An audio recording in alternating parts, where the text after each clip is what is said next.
Ooh,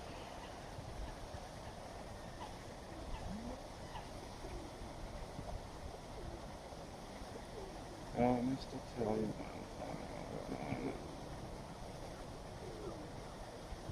Yeah.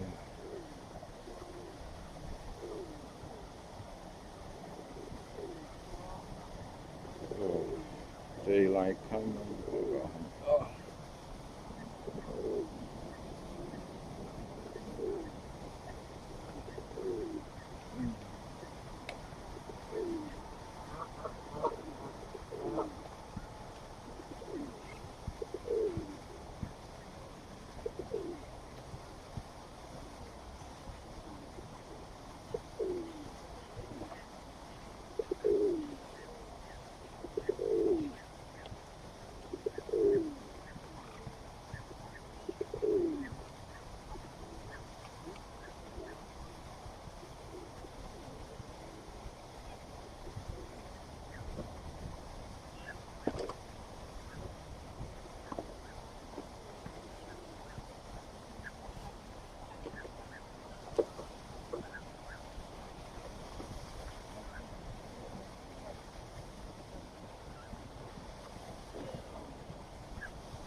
ooh, ooh, ooh, ooh. Hi, how you doing? Windy, it's raining. Yeah.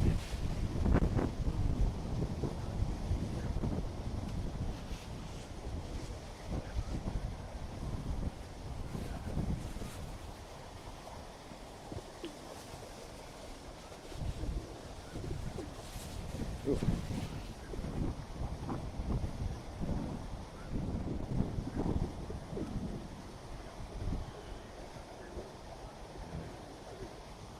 Mm.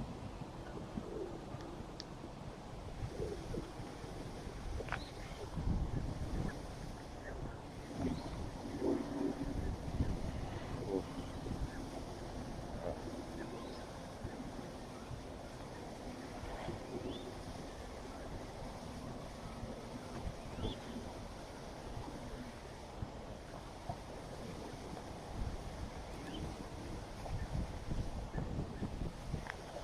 Ooh.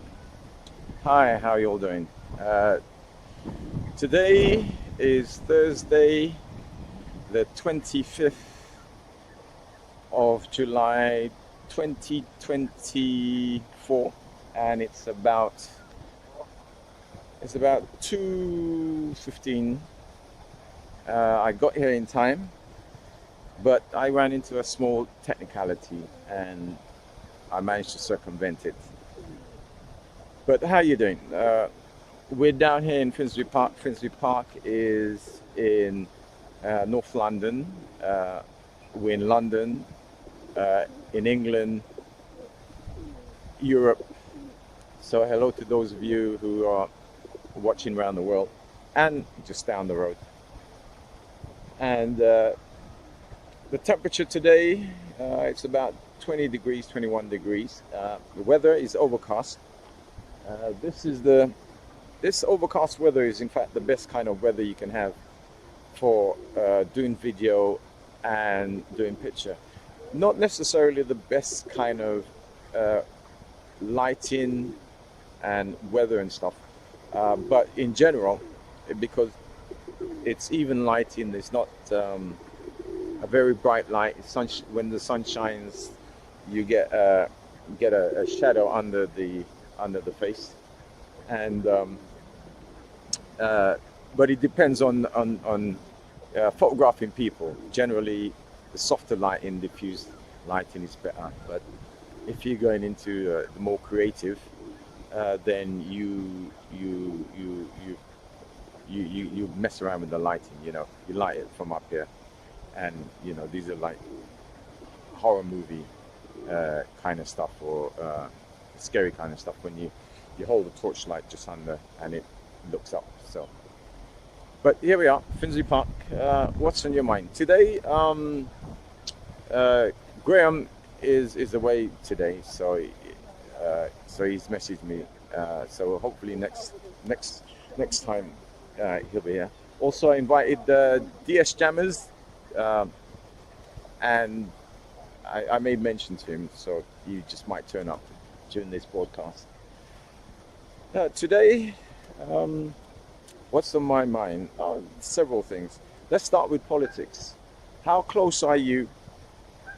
How close are you to politics? Well, my local MP, Jeremy Corbyn, has won. He has been re-elected uh, as an independent, not as part of the Labour Party, because one, he's so radical, and two, he has been tarred with this anti-Semitic paintbrush, and the media and whatever agents of publicity and backstabbing and creating a negative image. These agents are constantly active, including sometimes the leader, the now Prime Minister, Keir Starmer. He's now the Prime Minister. The Prime Minister is the public prosecution CPS person, and over in America, just Sunday, it happened so fast. If I can remember correctly, Sunday, the president had resigned because he's too old. Why am I thinking of Bin Laden rather than the president's name? And because he was in the war room when Obama gave the order to take out Bin Laden. But anyway, President of America resigned, so the deputy now is Kamala Harris, and I tell you, the vitriol from the commentators, and even the commentators over here, you wonder, this they call it right wing. They call it right wing politics and stuff, and the vitriol that has come from them, it's just really amazing. Anyway, she's got full support of her party and a lot of women's group, and they're canvassing and looking forward. They're canvassing and looking forward for her being president. And how does she link with Keir Starmer? And like I said to Graham, we're going to have the President of America and the Prime Minister of England, who are both public prosecutors. Now it's going to be interesting. I'm going to put my jacket on because the temperature is dropping and the wind is blowing, and it's probably the wind chill, which brings it down to about 18 degrees. But anyway, so Keir Starmer and Kamala Harris, two public prosecutors, and hopefully Kamala fighting off that blonde-haired idiot in America. She's a public prosecutor, and she's got off on great form, and her opposition in the race for being the president is really kind of I'm having a presidential moment, aren't I?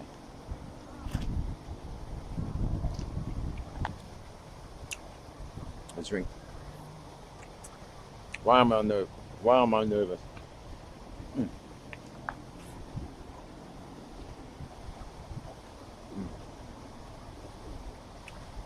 Anyway, yeah. So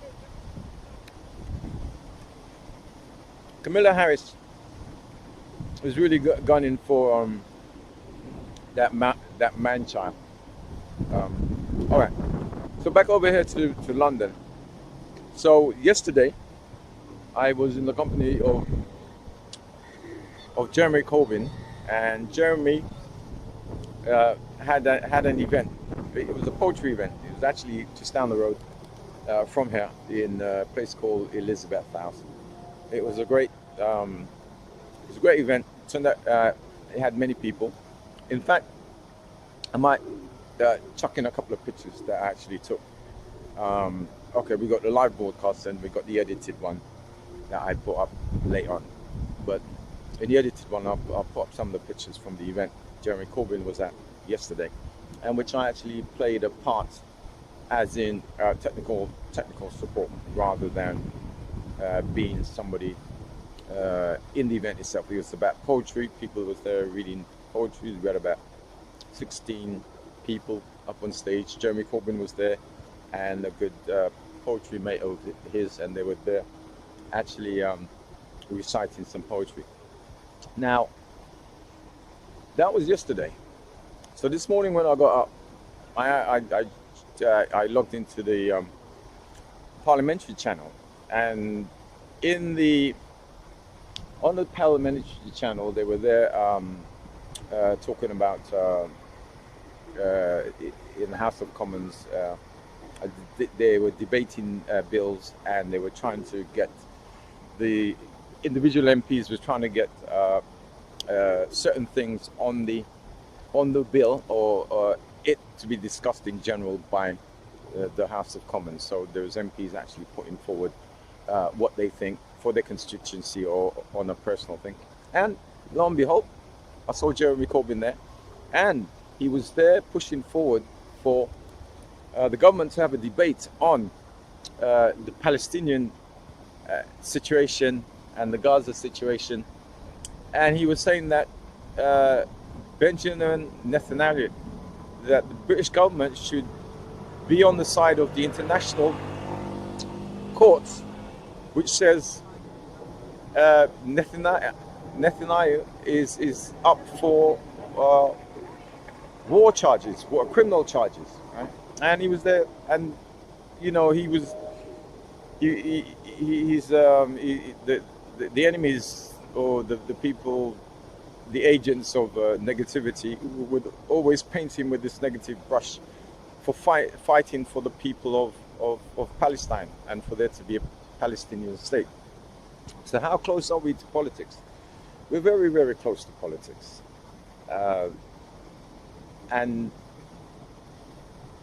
But that's up to the individual. There's friends of mine who I normally hang around with in the park, and one just over there's a place called the Museum of Homelessness, and they've recently opened as in the sense they've opened, like, say, I think about 6 months ago in general, so very recent. And so I used to hang around with my friends in the park, and we used to talk and drink. And the Museum of Homelessness also involved with a little bit of campaigning. So one of my friends now a few days ago, he actually was out collecting signatures because Haringey Council is trying to pass a motion and a law to ban drinking, and in that bill there's going to be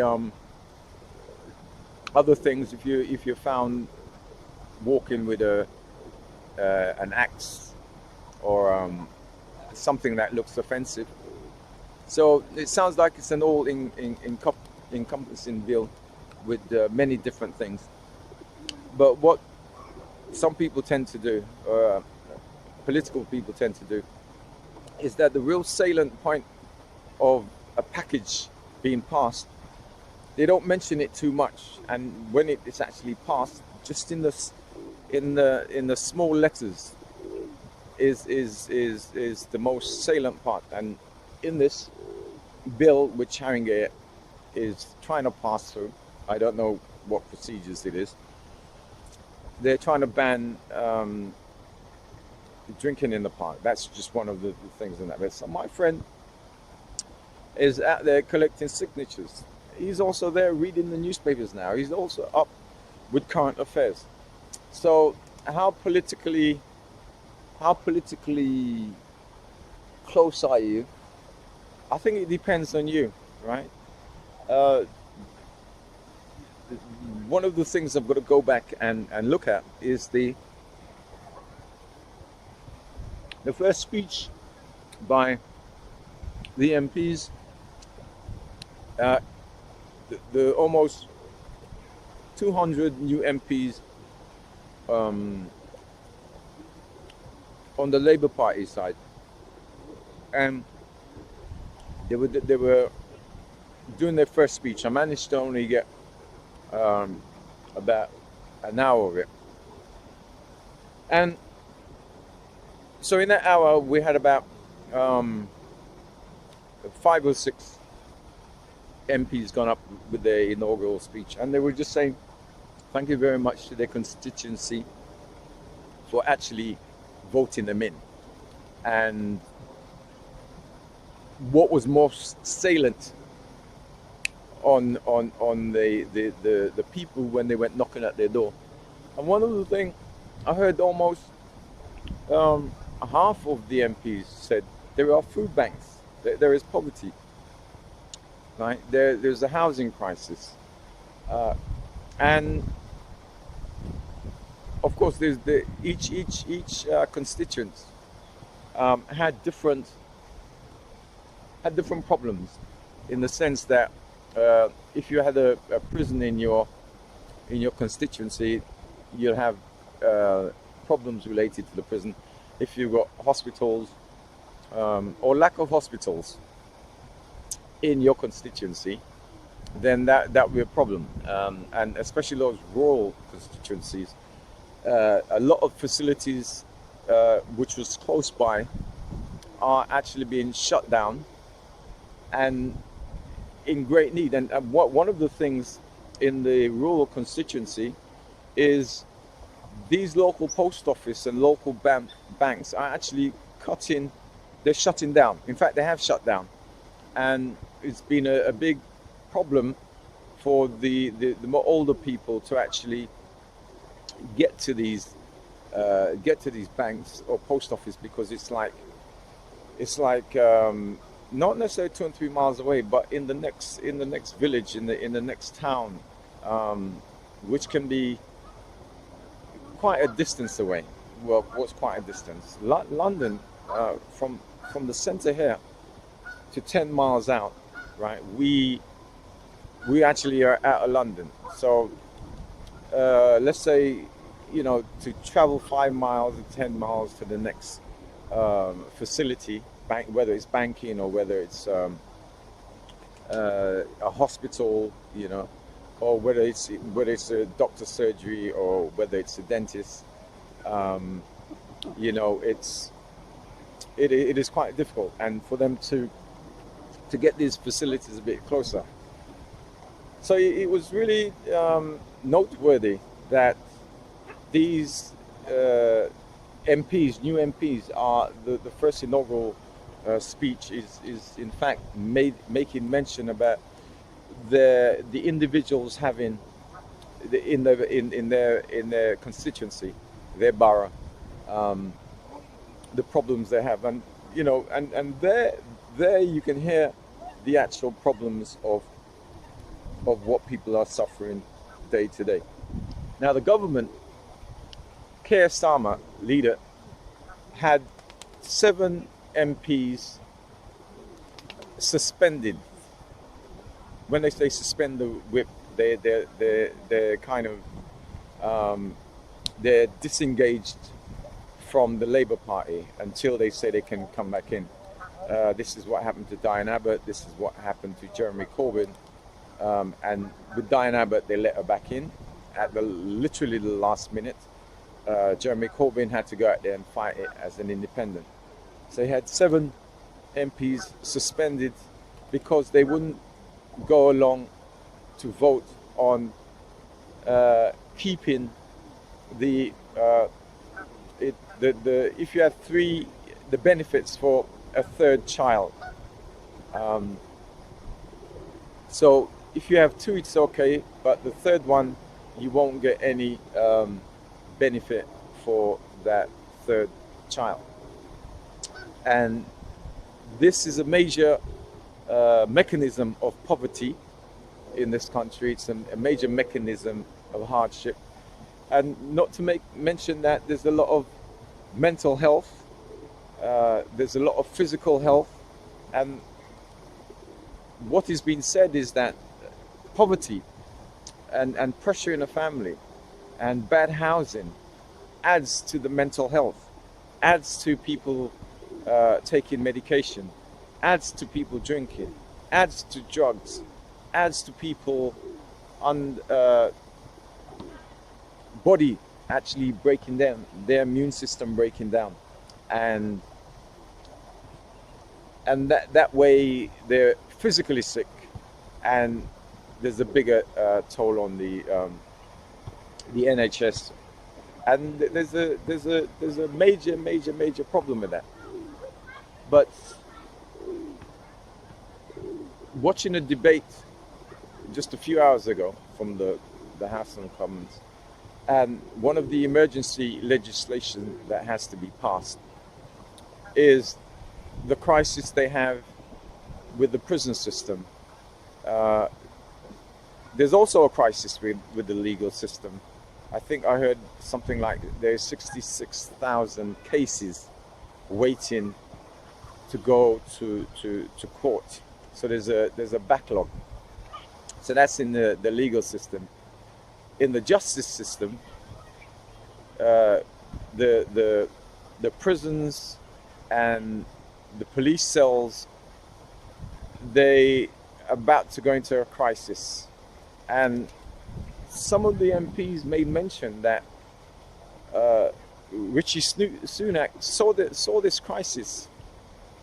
this crisis coming up, and like Dave Cameron, after the Brexit referendum,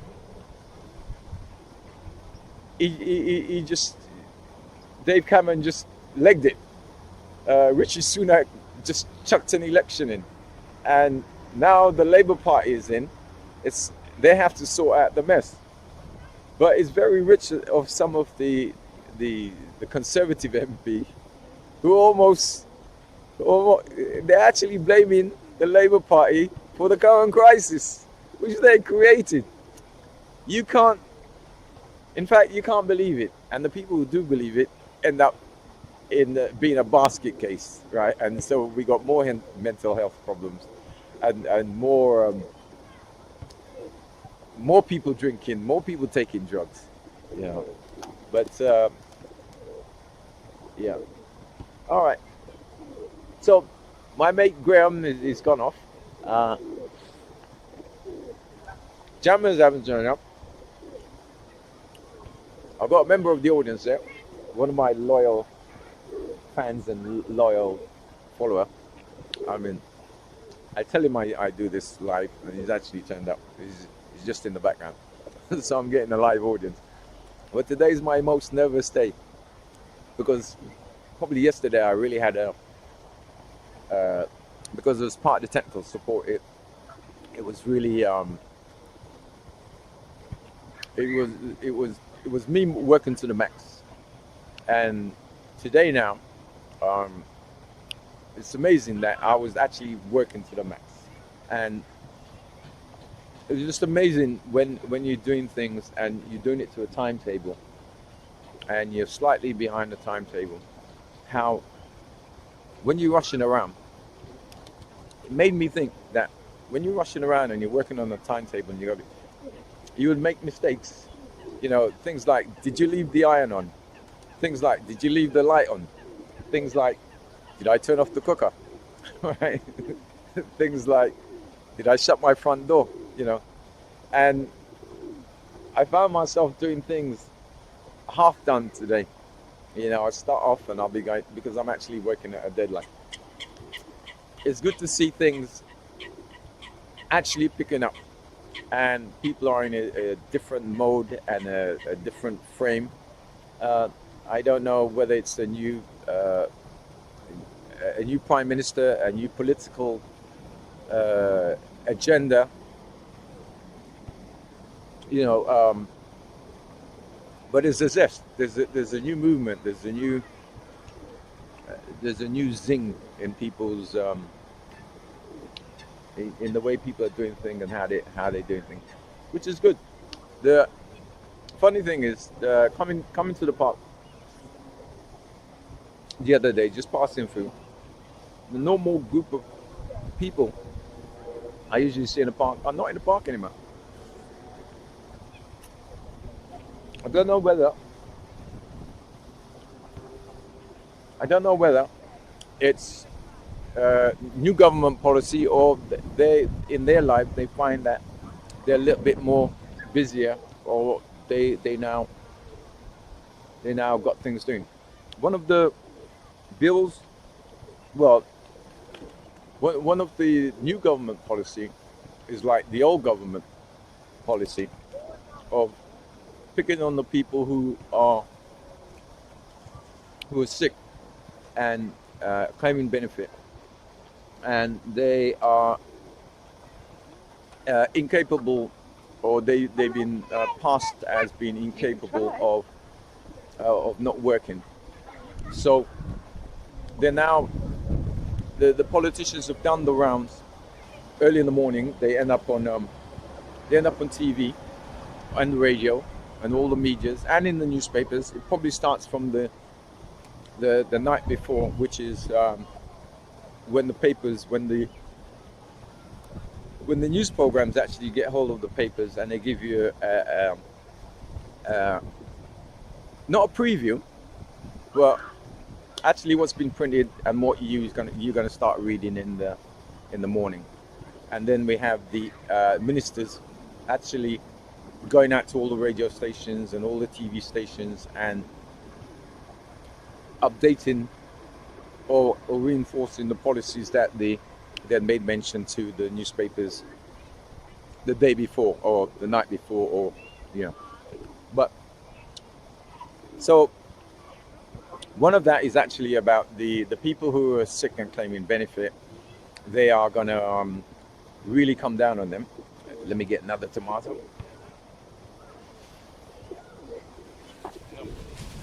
Which would be a can of drink. Now that could cause me to go off here because I'm going for tomato. Right, yeah. So not seeing some of my friends in the park the other day makes me think that that is one of the policies being enacted. So so there's a new movement, there's a new strength, there's a new zest in people. I think it's a good thing. In America, they're going through their election processes not until, I think it's September, the 5th of September, something around that. Is it 5th or the 4th of November, the 4th? I think Guy Fawkes. Anyway, somewhere around that. And this momentum is really building up. Why is his name slipping my mind? See, I got, before I do this show, I've got to go to the gym and thing up and what. The other thing that hit the press today. Wow, and it's only 2:00, right? 2:33, and it hit the news. I think it's only from this morning, right? Because through the night I didn't catch any of the news, right? So it's only this morning in Manchester, the police were caught on camera arresting this guy, two police officers arresting this guy, and while he was down on the floor, actually it's more than two police, while he was down on the floor, handcuffed, he was being kicked in the head by a police officer. The following evening there was a protest outside the station. So it happened like yesterday. So say if it happened late afternoon yesterday, the night, people was protesting. This morning it hit the news. So checking on the news just before I come out today.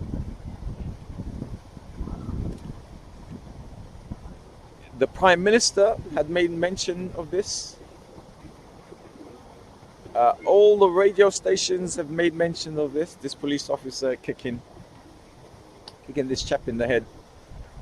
I think more or less after being arrested, he's handcuffed when he's on the floor. So once you're handcuffed, you assume that it's an arrest. And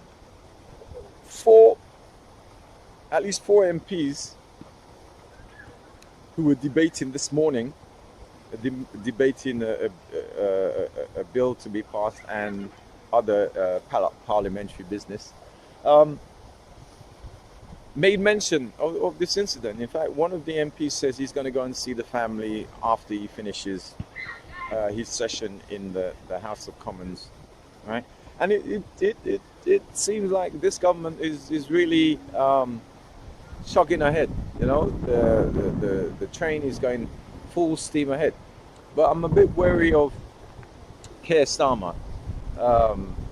He is more or less, it is my belief, he's more or less conservative kind of light, or New Labour, Tony Blair kind of thing.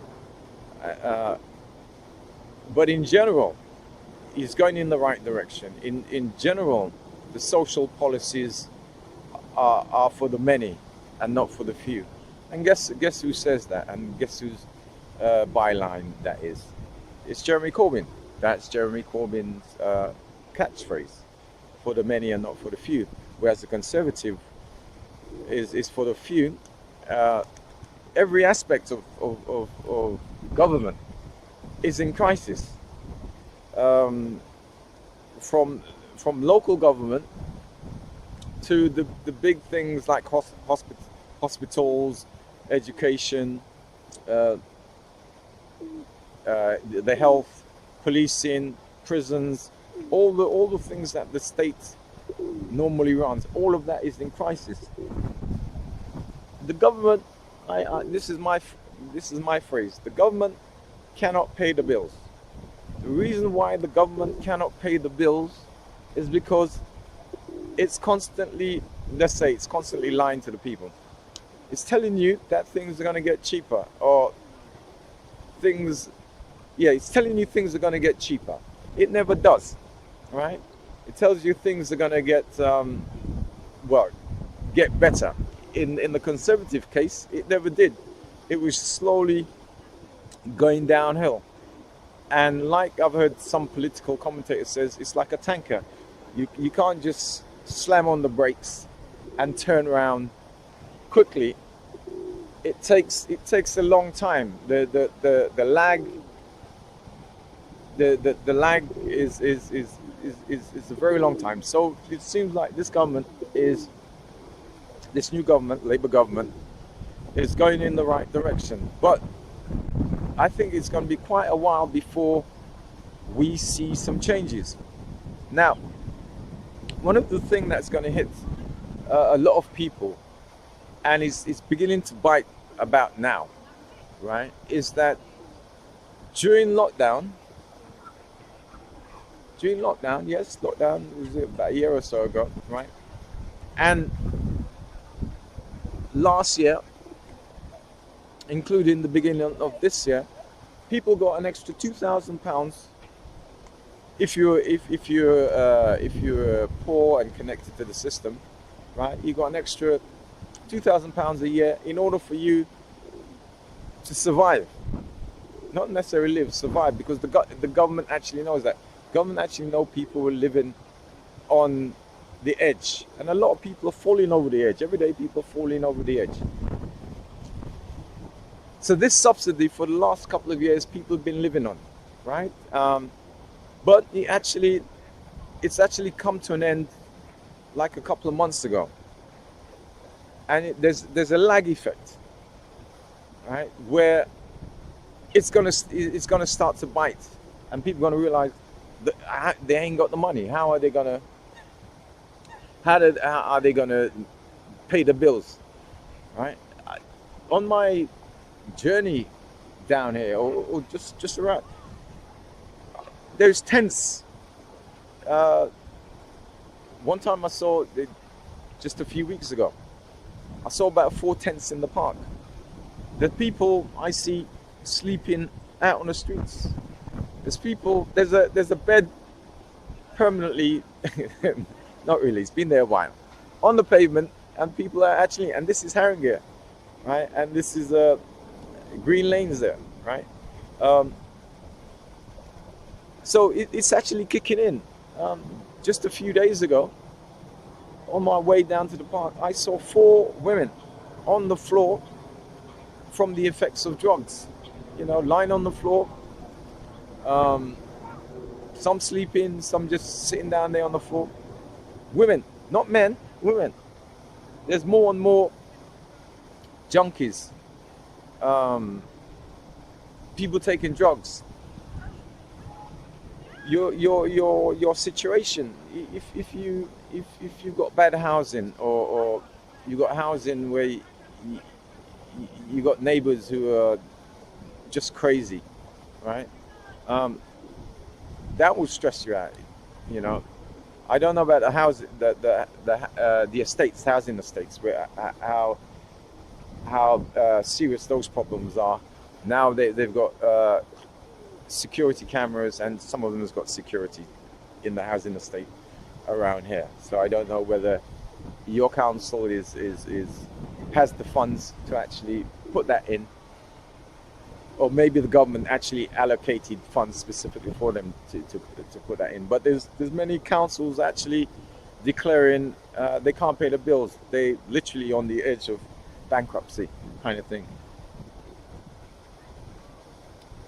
So the amount of people that I see on the street, the amount of people taking drugs, even the people I see around here, even some of the people I actually speak to, right? They may have lost their direction in life, or their situation of poverty means they've got poverty of aspiration, So they're sleeping on the street, they're homeless, they're drinking, they are they're more aggressive. Some are begging on the streets. There's more food banks, right? So for some people, right, they are in crisis, and I'm trying to figure out and believe in the 40% of the people who didn't vote. Are they the real poor people, or are they the people who are who would vote for the extremists? And there's four. There are four independent, right? And those four MPs, MPs plus Jeremy Corbyn would be 5. That was on the point of what's happening in Gaza, about it's over 40,000 people that has been killed, and there's more being killed every day, right? The Israeli casualties are in single figures, right, and probably doesn't add up to 100, but the Palestinian, 40,000 of them, it's just unfair, and 3/4 of the world knows it's unfair, but yet America and Britain is still supporting the Israeli government by supplying them arms and guns and technology, etc. It's just unfair, right? But back to the poverty, the poverty situation in Britain. So people are feeling a bit better, but the situation is not better. part of the poverty situation is people can't afford to buy good food. Good food is very expensive, so they get very cheap food, which is bad for you. All these processed food, all these uh, I don't know. I don't even know if you can call it food. But cheap food is bad for you, and one of the side effects is obesity. So they're under they're not they're undernourished and overweight, right? Now I kind of understand that phenomenon. When you drink, when I drink, it takes out all the nutrition. The drinks actually affects your immune system, right? So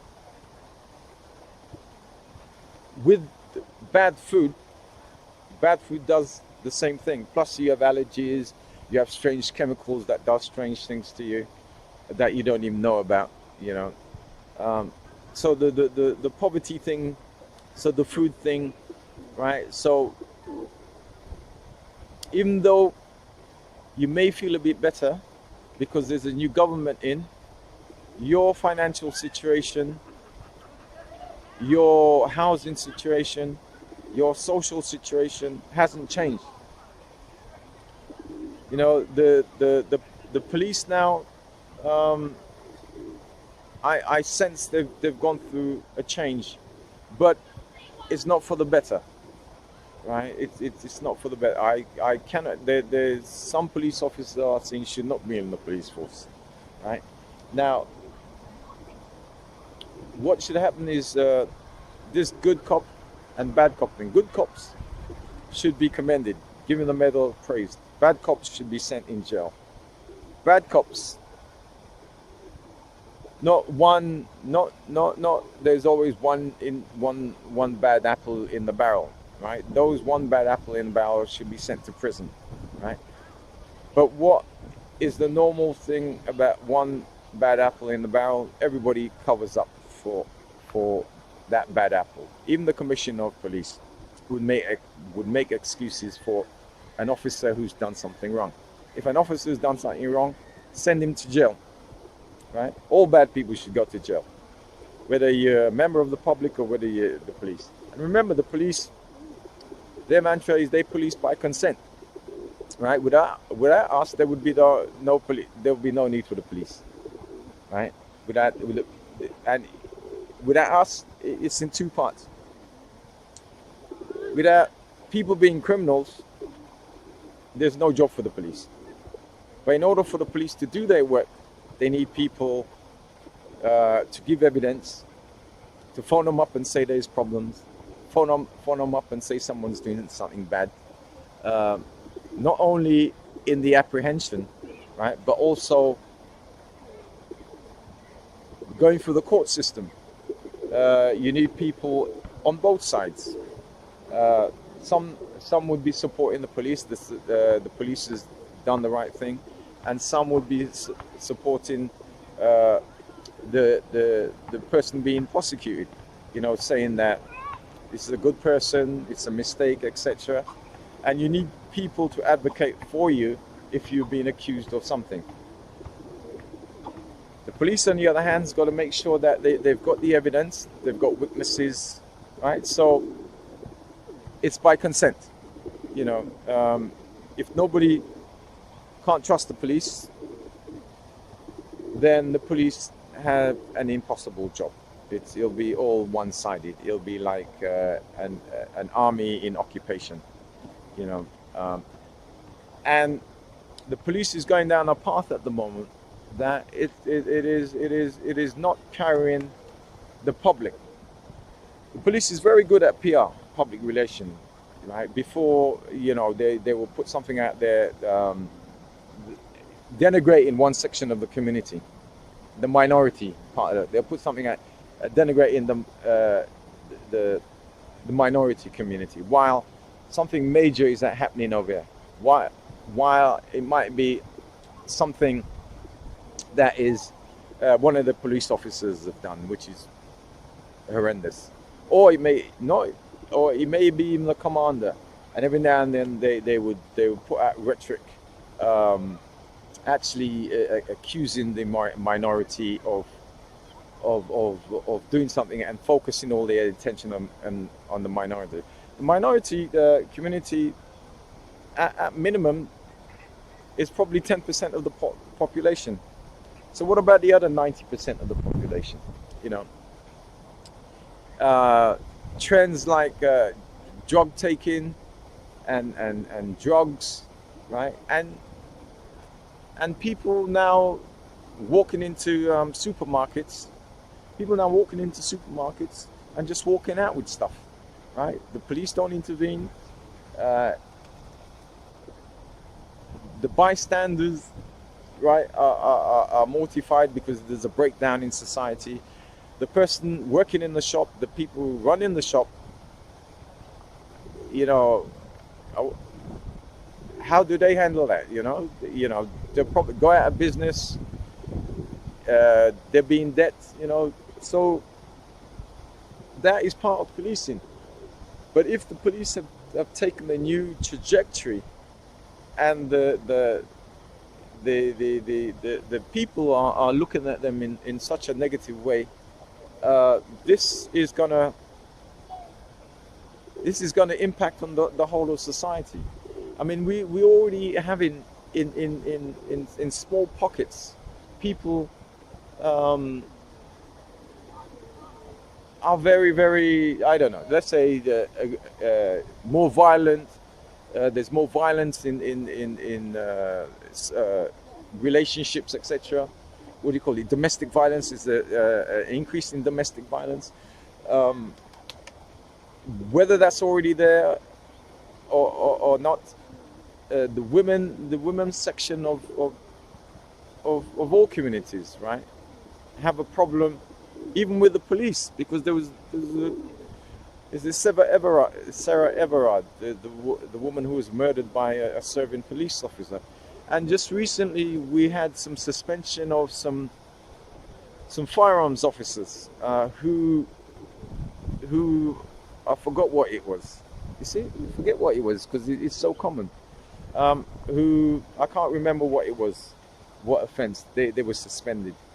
So there's a breakdown in society. There's a slow breakdown in society, in certain aspects of society.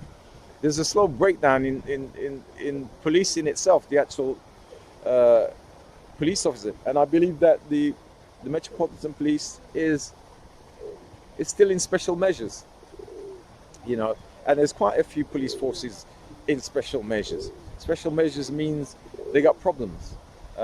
They're not meeting the standards.